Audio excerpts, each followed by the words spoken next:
If the kingdom of God is in a mustard seed, does that mean mustard is God juice? Welcome to the good world. 1, 2, 3. So come on in to a place that is fun. I'll be your friend and you can be mine. The world is a stream of constant bullshit, but that doesn't mean there's not a whole lot of good shit. You start with the mean and we can make something different. Let's build a world that is good. This is a show for adults.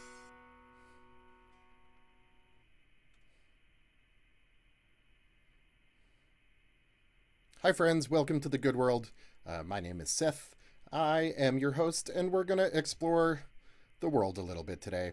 So, I mentioned at the top the notion from the gospel that the kingdom of God is in a mustard seed, which is it's a passage that I like. Jesus talks about how the kingdom of God is a mustard seed, which is a super, super tiny seed, and when you plant it, it grows into a huge tree, which is a little weird because at least all the mustard plants I know are bushes. They're not trees, but it doesn't really matter.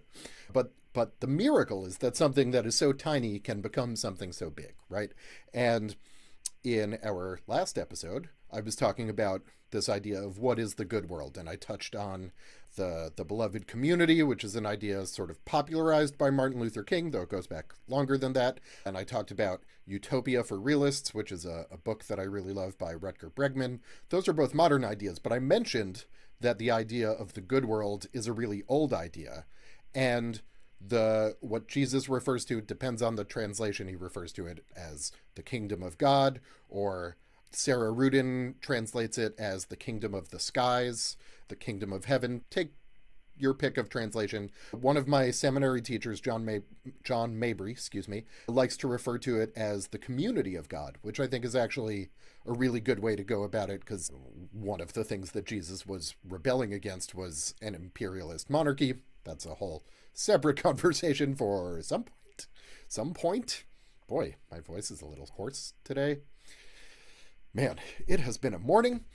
Anyway, so this idea of the beloved community, of the kingdom of God, and if you want to go back further in Judaism, which obviously was the tradition that Jesus was raised in, there's this idea of the world to come, and more traditional notions of, or what we think of, I should say, as traditional notions of heaven and hell, really have their origins in Zoroastrianism, which is a whole separate tradition that Jews were exposed to during the Babylonian exile, but we're getting away from ourselves here.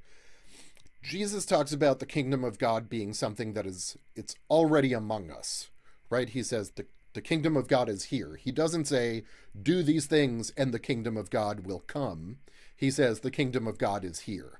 And look, there was a notion at the time of apocalyptic prophecy, and a lot of, especially the early Christians, believed that the world was going to end any day now, and it's been about 2,000 years since then, so it seems like that was wrong, which is okay.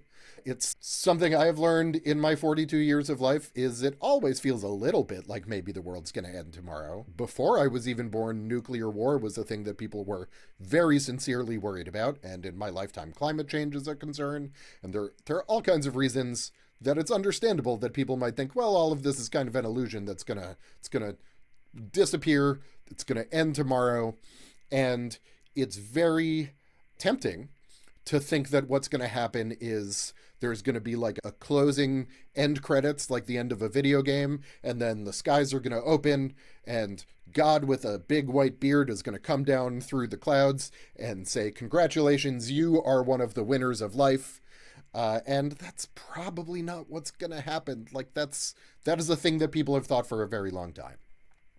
But what, in my opinion, and I'm certainly not the first person to have this opinion, but in my opinion, what Jesus was talking about was the kingdom of God as a way of being. When he says the kingdom of God is already here, he's just talking about how incredible and miraculous the world already is, and the ways that we as humans, sort of building a society with hierarchical structures like monarchies and economic systems, we sort of screw up a lot of what is really wonderful about the world.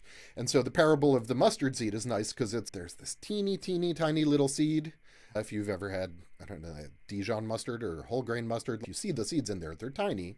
And the idea that this teeny, teeny, tiny little seed can grow into something huge is, it's kind of miraculous. And there's an idea, oh man, I'm blanking on who said this, but there is a phrase I heard recently, which is, just because you understand how something works doesn't mean it's not magic. And that is how I feel about nature. That's particularly how I feel about this idea of the mustard seed. Like, sure, we understand cells and chlorophyll and reproduction and all of the things. We understand how the process works to go from a seed to a big thing. But just because we understand how it happens doesn't make it doesn't tell us why it happens. And it doesn't deny the fact that just it happening is an incredible thing. The fact that the processes of life can just grow exponentially in front of our eyes with only the ingredients of time and some water and some soil and some sun is pretty incredible. There's another book that I read. I guess at this point I read it a couple years ago, but when for seminary, I have to, in one of the questions for my final project, sort of a final exam, but it's not really, it's more about exploring your own beliefs than it is like answering, we think of final exams as like, you have to demonstrate a mastery of specific knowledge. And there's some of that, but it's mostly about exploring your beliefs. And one of the questions is describe, or I guess a prompt, is to describe the things that you consider to be sacred texts. And so there is a recent book of fiction that, to me, I consider it to be a sacred text. It's called The Overstory, and there is a line in it, I don't want to try to quote the whole thing because I'm going to get that wrong too, but it's basically something about how plants eat air and light, right? If you put a seed in a bunch of soil and it grows into a tree, and then you measure, you weigh the soil before and after, like the soil is not going to go away. The soil will weigh the same amount. The tree isn't grown from the soil. The tree pulls some nutrients from the soil, but mostly the tree is turning air and light into tree. And that's incredible. That's an incredible thing that happens all around us constantly. And we are so caught up in all of the things that we are obligated to do from moment to moment, the things that we feel compelled to do from moment to moment, social media, job expectations, family expectations, all of these things. And it's not our fault individually, but we are sort of trapped in this environment where the kingdom of God is a plant eating air and light and becoming a tree, and we are trapped in the constraints of a culture that says, ignore all that, let's just focus on making money. And that is a thing that I find very frustrating. I find it very frustrating. I really like the idea of updating the mustard seed parable, because I live here in California, and one of the most incredible things I've ever seen in my life is California has some old-growth redwood forests, some of the most enormous trees on Earth. There are two kinds of redwood species. If you go to Sequoia National Park, you can see giant sequoias, which are the largest trees by volume. Or if you go to Redwood State and National Parks, or sort of a bunch of other places, you can see redwoods, which are the tallest trees in the world, and they're really incredible to see. But what is also amazing about them is they start out as these teeny tiny little seeds. So here, I took a picture because I have a redwood cone and a redwood seed, and that ruler is obviously there for scale. That cone right there, that's a redwood seed pod, it's a seed cone, and it is about an inch long. And that teeny tiny little brown dot next to it is a seed, which on its longest axis looks to be about an eighth of an inch long. And those are the things that become the most enormous trees in the world. And so if I sit here and think about what does the kingdom of God look like, it really is, it's this incredibly tiny seed turning into a tree that is so big we can barely comprehend it even when we look at it. That sound means it's time to take a break, so we will be right back. Please like and subscribe. Please like and subscribe. Please like and subscribe. Please like and subscribe. Please like and subscribe.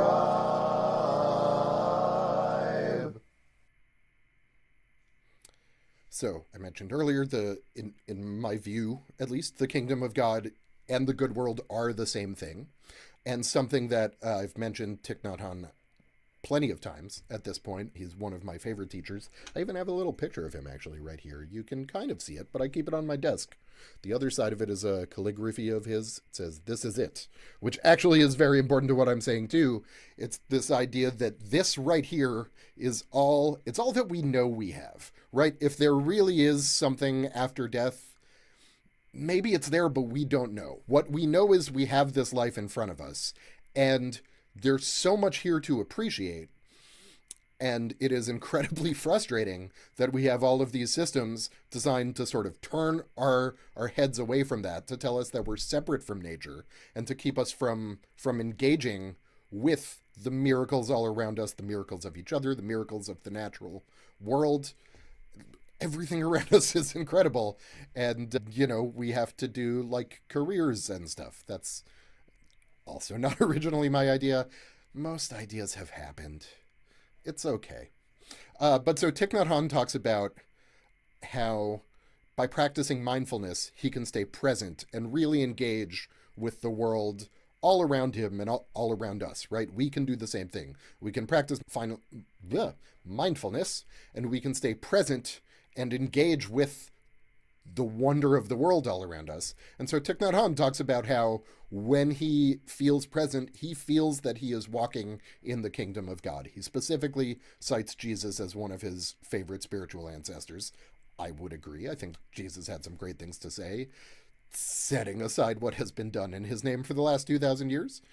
And Thich Nhat Hanh also talks about there's also a teaching from Buddhism and an idea of the Pure Land. And it's kind of similar to how Christianity thinks about heaven and the afterlife. It's sort of, if you practice enough, you can become enlightened, and your essence, your soul will break the cycle of reincarnation and will end up in the Pure Land. And the Pure Land is basically the same thing as the kingdom of God, just coming from a different tradition.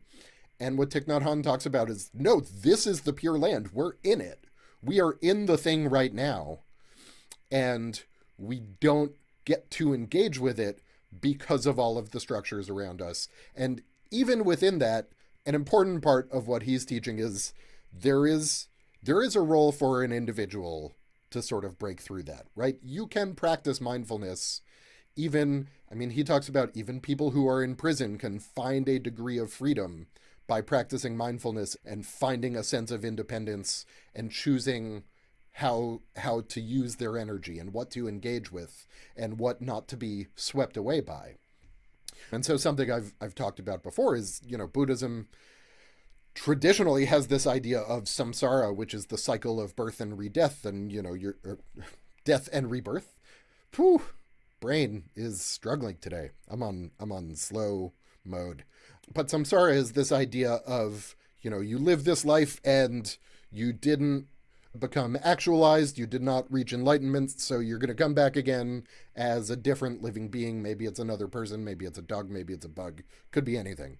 But your sort of essence, your karma, is going to come back in someone else, and Buddhism obviously gets that from much older traditions in what is now India. But this cycle of samsara is a thing that we are really stuck in our day-to-day lives, because we have so many things turning us away from what really is a sense of enlightenment. And I want to be clear that I do not think, at the very least, I do not think that I am a fully enlightened being. I think I have had some flashes of what feels to me like maybe it's what people are talking about when they describe enlightenment. But I'm not all the way there. It's a journey. And it's really hard because there are just all of these things kind of grabbing at us all the time. And this is why one of my favorite things to do is to go to Buddhist monasteries and be in retreat, because I can put my phone down, I can be with other people, and I can just practice being there with nature, with other people, with my food when I eat, instead of, doing the thing where I'm looking at Instagram and I'm shoveling food into my face and I'm not tasting any of it. It's just going in there. And then at the end, I'm still hungry because I don't even really realize that I've eaten. One of the senior monks at Deer Park Monastery, which is in Southern California, I think I've mentioned him before. His name is Brother Phap Jung, and he, at some point, was telling me, I was talking to him about, mindful eating is a thing I have a really hard time with, because I just my habit is that I want to dissociate when I'm eating, and I'm just so accustomed to being on my phone or watching TV or playing on my computer. And he said, yeah, when I was in college, I used to go to Del Taco drive-through and get 3 tacos and just shove them in my face while I was driving and not even really realize that I had eaten. And I can't believe I used to live like that. And I was like, yeah, I also can't believe you used to live like that. Because he's this incredibly grounded and really present monastic with this wonderful energy. He's really an incredible person. But it I think tells you that our default is to be in this state where we're sort of, actually the way that I think of it is living by default, right? Where we get stuck in this state of just going from one thing to the next without choosing to, because an alarm, flashing light, they call it a klaxon in the UK, but I don't think that's a word we use here in the States, but like a flashing police light, right? Everything, there's so many things in our lives where it's like, I'm doing this one thing. Oh no, here's the thing that needs my attention. Now I'm doing that. Oh, it's time to eat, but I still have to work. So I'm just going to shove food in my face. And the default structure is to live by default. It is to live in a constant state of reaction to all of these stimuli that are just around us and demanding that we do things about them constantly. And so being able to step back from that, even just for a moment, and remind ourselves, okay, actually, some of these things I don't need to react to right away, and I can just be here and be present. That, according to Thich Nhat Hanh, and in some moments of experience that I have had, that is how you experience the kingdom of God. That is how you experience the repaired world to come of Judaism. It's how you experience the Pure Land of Buddhism. It's how you experience the beloved community. It's how you experience the good world, is by noticing when things are demanding your attention, that you don't have to respond to them. And look, sometimes there's an actual emergency, right? If you're walking on the street and someone has a heart attack, if you are in a position where there's an emergency and you can do something about it, like, yes, you do have to act very quickly. But most of the things in our lives feel like an emergency because we're wired sort of ancestrally to avoid being eaten by tigers in the savannah, or not tigers, by lions in the savannah. And so our brains and our nervous system sort of respond to everything like, oh, if I don't send this email right now, I'm gonna die, right? If I don't go and get a person from this other company to be in this meeting right now, then it's the end of the world for everyone I love. Like, it feels that way.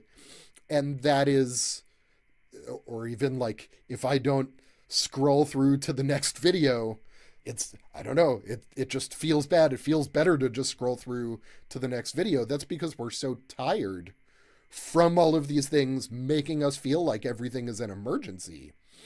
And practicing stepping out of that, and I've talked previously about the importance of practice, but practicing stepping out of that emergency mindset is really how we can find ourselves and how we can engage with each other and how we can build what I have chosen to call the good world. It's how we can work together to build something that doesn't feel like a constant emergency, that doesn't feel like the sky is falling. It doesn't mean we don't engage with problems. right? Being present and even achieving nirvana doesn't mean you ignore the threat of climate change. It just means you figure out a way to deal with it that comes from a place of engaging with the causes instead of being in a constant state of freaking out and reacting to everything all the time. Which is how we do things. We're reacting to everything all the time because that's just the environment that we have we have grown up in, right? We're just shaped. It's like if you put a Frankenstein face around a pumpkin, like a mold of a Frankenstein face. This was a thing that I saw on the internet in the lead up to Halloween. The pumpkin will grow into the shape of the Frankenstein face. If you, a person, grow up in an environment that is telling you you need to constantly do these things and react to everything, then that's going to be the shape of your experience and the shape of your life. And the best thing you can do for yourself, in my view, is to try to break out of that and to try to enter into the world of the mustard seed, of the redwood seed, the good world. We're going to end there.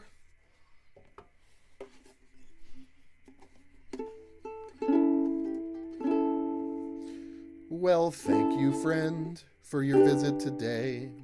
Now it's time we both go on our way. The world will still be insane tomorrow, but don't let that fill your heart with sorrow. You can thrive in a desert, just ask a saguaro. Please give to my Patreon. Capitalism is fun. Let's build a world that is good. This is a show for adults. Bye, friends.